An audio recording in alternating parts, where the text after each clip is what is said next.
Wednesday's session for Ugunja Youth Parliament begins with a word of prayer from one of honorable members before everyone grabs his and her seat. Like any other parliament, they have clerks of the House, Speaker and ministers.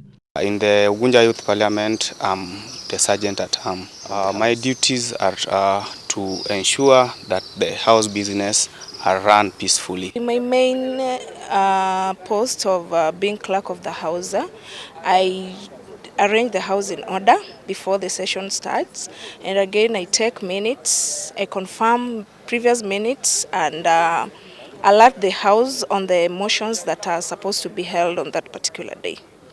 As a Minister of Health, my work is to rally out the young people, I encourage them to participate, and then also to visit other various specific offices that pertains to health, get information from there, then come and share with the floor of the House.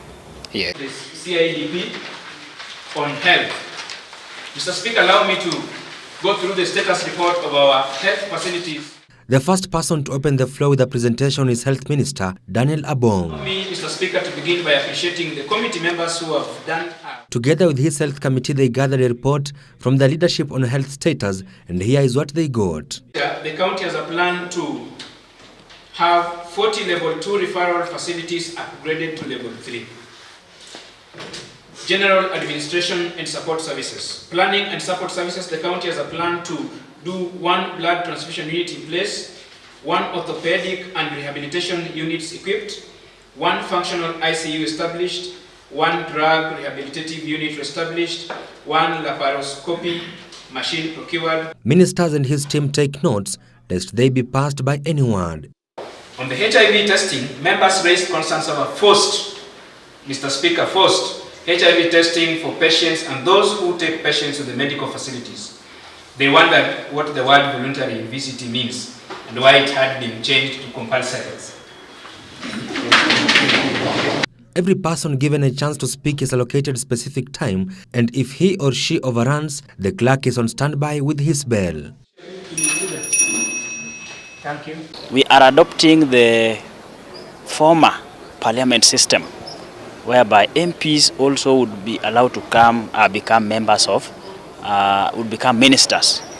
And so that is where we adopted it, and members are able to discuss, debate, and the ministers appointed are able to act. We went into research, we watched some sittings, live shows as well as recorded shows on how the parliament proceedings were taking place.